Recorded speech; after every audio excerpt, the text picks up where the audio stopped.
All right, so Blackmagic just came out with the Pocket 6K Pro. I think it's a really interesting camera because you guys know here on the channel, I think that when it comes to the best bang for your buck, sensor for the dollar, the Blackmagic Pocket Cinema camera 6K and 4K are probably the best cameras you could spend your money on. But the problem has always been with the body system, whether that's the power, the screen, or you name it. There's been a couple things that's really kind of held a lot of people back from picking up this camera.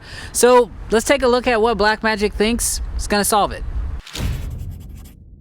So let's get one thing clear when it comes to this camera, and that's what it is and what it's not. This is not a new camera. More, it's like the 6K and a new body. See, the sensors are actually the exact same. Now, this could be a little confusing because they did announce that this camera is going to be getting the new color science, but all of the Pocket 6K cameras are going to get this. Actually, it's just going to be a free update. So if you already own a Pocket 6K, you'll be able to update your camera in order to get the new color science. The sensor is also the same. You're looking at a 35mm sensor.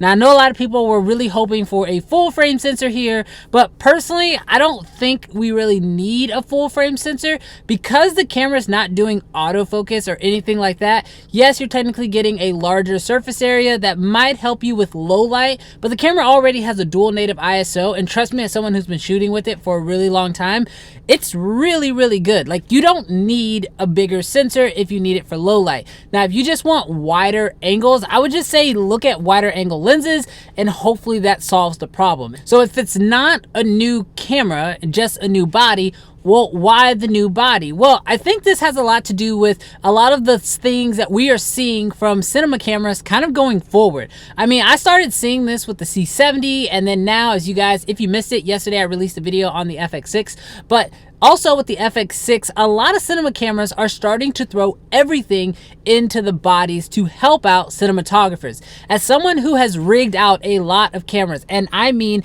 a lot of cameras, I pretty much rig out every camera I use, I am really getting to the point where I don't want to do that anymore. In fact, I would prefer to have a camera that has everything built in, and that is what we're starting to see from most cameras. It's getting to that point to where built-in ND filters is kind of becoming very common. We're pretty much looking forward to seeing it on every camera that comes out.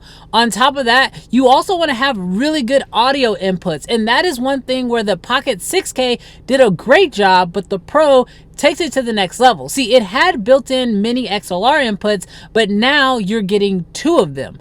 On top of that, you still keep all your original I/O ports like a full-size HDMI, power plug, USB-C for being able to record directly to an SSD, and now you're getting all of that in a bigger, beefier body.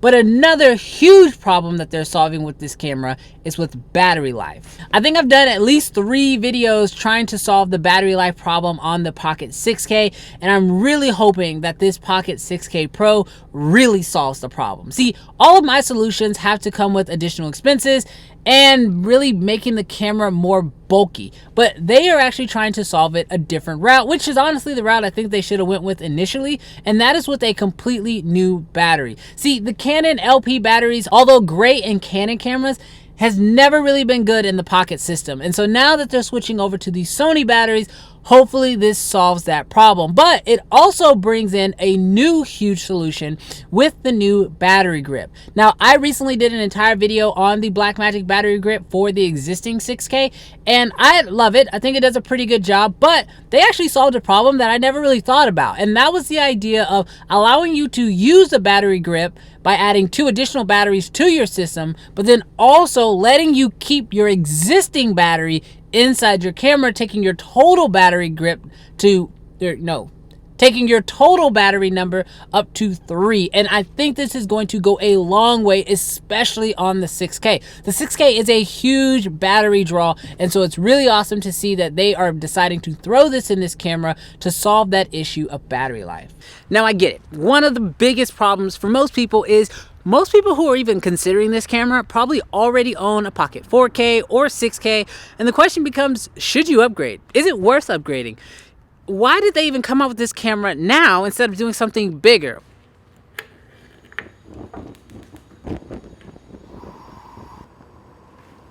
All right, so look, This camera is not for someone who already owns a Pocket 6K or 4K and are thinking about upgrading, because as I mentioned already, it's the same camera. I think the reason why they made this camera is the same reason why Blackmagic pretty much does all the updates that they can.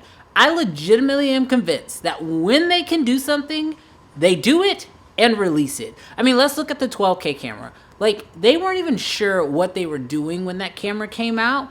The market really wasn't asking for it, but they figured out how to do it, and they did it. And the same thing came with the 4K to the 6K. When the 4K came out, it was groundbreaking. And then just a couple months after everyone actually started getting it, they came out with the 6K. I'm legitimately convinced that if Blackmagic could have done more with this camera, they would have. I don't think they're doing like what some other manufacturers do, where they kind of, shoot themselves in the foot. I legitimately think that Blackmagic is putting out the best cameras they possibly can at the best prices that they can. Now, if you don't own a pocket camera and you're thinking about buying one, personally, I think this might be the best way to go. Think about it. This camera costs $2,500. When the Pocket 6K first came out, it cost $2,500, and as soon as they could lower the price, they did. They dropped it down to $2,000, making way for this even better camera at the same price point. Now, if you already have a Pocket 6K, I don't think you should feel slighted in the least. Yes, this camera has built-in NDs, which are great, but NDs aren't that expensive. And yes, it does have a swivel screen, but you probably already have some type of screen or monitor setup if you've owned the camera for more than a couple weeks. Personally, I think that if you already own a Pocket 6K or 4K, you're probably going to be very happy with your existing camera. And if you're thinking about picking up a new one, this might be the best way to go. As you guys already know, I've already put my order in and I have one on the way. So hopefully soon I'll have one in hand. I'll be able to test it, see if maybe they fixed a couple of the other little quirks that I have with the camera, such as the build quality and some of those elements, as well as how well will this thing balance on a gimbal, because as you all know, the Pocket 6K is kind of on the wider side, but this one feels a little bit more taller, more like an original DSLR body type. So it'll probably do better on a gimbal, but we'll wait and see. I'll give you guys the full review once I get mine in and I can test it out. But let me know what you guys think about this camera. I think it's interesting. I love Blackmagic, as you guys know, so I'm not even going to pretend like it might suck, but we'll all wait and find out. Thanks so much for checking out this video, and I'll catch you guys in the next one. Peace. Also, by the way, I shot this entire video on a new camera that I can't really tell you what it is yet, but I've been testing the low light on this camera. Right now I'm shooting completely with no lights, and it's getting pretty dark out here. I mean, look, there are actual like street lights out right now. So this is all being just shot in low light.